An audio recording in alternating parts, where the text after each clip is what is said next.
The Treasury market could seize up. That could be disastrous for everyone. Liquidity across the US Treasury and bond market faces one of its biggest challenges since 2009 and has been drying up at record rates since the Federal Reserve began raising interest rates early in 2022. The Fed has begun offloading its treasuries and bonds and has become a net seller, ending its massive monthly bond purchases, which it was previously doing. As liquidity gradually dries up in the market, it is accompanied by a lot of fear and panic from top economists, including Janet Yellen, who warns that the US Treasuries market could actually seize up, bringing disastrous consequences to the US economy and political realm. What is the cause of this? More importantly, what is the Fed doing about this? Keep watching to find all the information you need. Welcome to Global Economic Drops, where we bring you simple summaries of important daily and weekly economic news from around the world.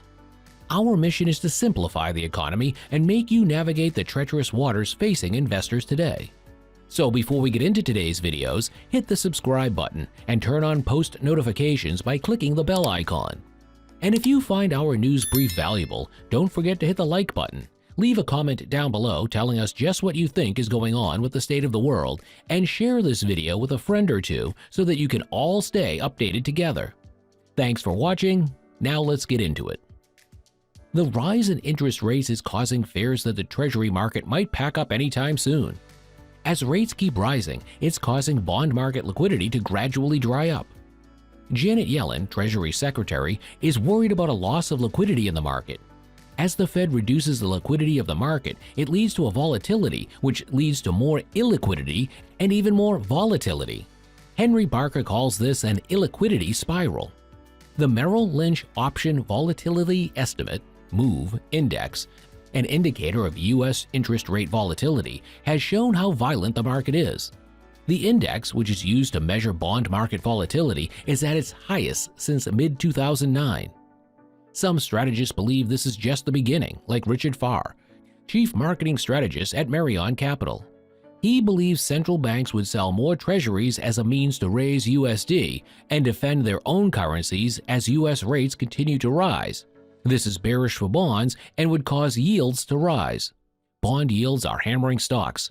The multiples have still not adjusted to the 4% Treasury yield yet. As the dollar gains strength, this threatens overall demand for US stocks. According to Vincent Doulard, director of global strategy at StoneX Financials, his model suggests a fair value for the S&P 500 at 20% below its current value.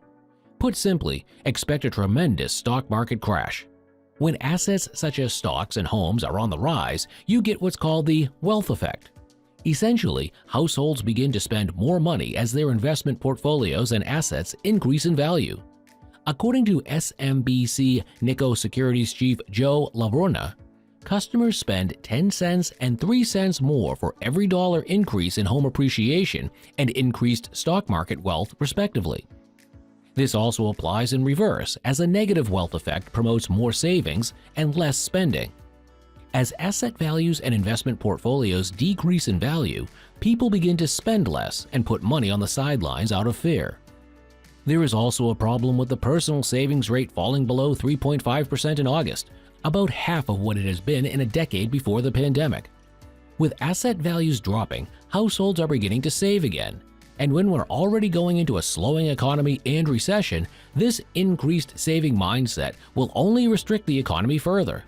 This would be bad for the economy, as it's usually wealthier households who own stocks, and 60% of overall consumption is done by the top 2 income percentile. This means, in essence, a severe restriction of money flowing through the economy as wealthier households batten down the hatches. As long as the Fed is trying to crush inflation through demand destruction, they might not succeed, as inflation is also a long-term supply problem.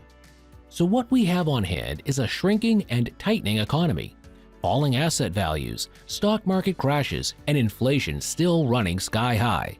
This is a very dangerous position for the US to be in, as there is no short-term solution, and the only way through this market may be immense pain to investors.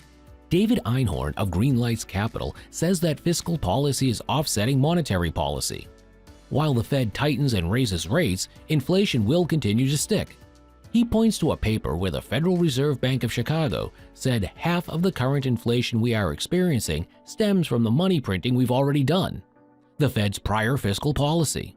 The problem is that inflation caused by fiscal policy is far less sensitive to monetary policy changes. So even though the Fed is raising rates, this shift in policy will have very little immediate impact on inflation. Most experts say the impact won't be felt for 1.5 to 2 years down the road. There is no immediate solution to fix inflation. As long as the Fed's official policy continues to make the stock market go down so that people are less wealthy and they buy fewer things so that prices stop increasing, all while the Fed does nothing about their fiscal policy, the correct posture for investors is to be very bearish on stocks and expect inflation to remain for the foreseeable future. Concorder's Barker has pointed out that the U.S. is issuing 2 times more bonds a year than pre-COVID. With this increased supply of bonds being released into increasingly illiquid market conditions, we can expect higher yields and instability in the Treasury market in the coming months. So what's your takeaway from all of this? Do you think the Fed will continue aggressively raising rates as we go forward? Are we in for big stock market crashes and problems throughout the bond and Treasury markets? Or will these precarious positions cause the Federal Reserve to pivot from their interest rate hikes and move back to quantitative easing and money printing, essentially causing hyperinflation?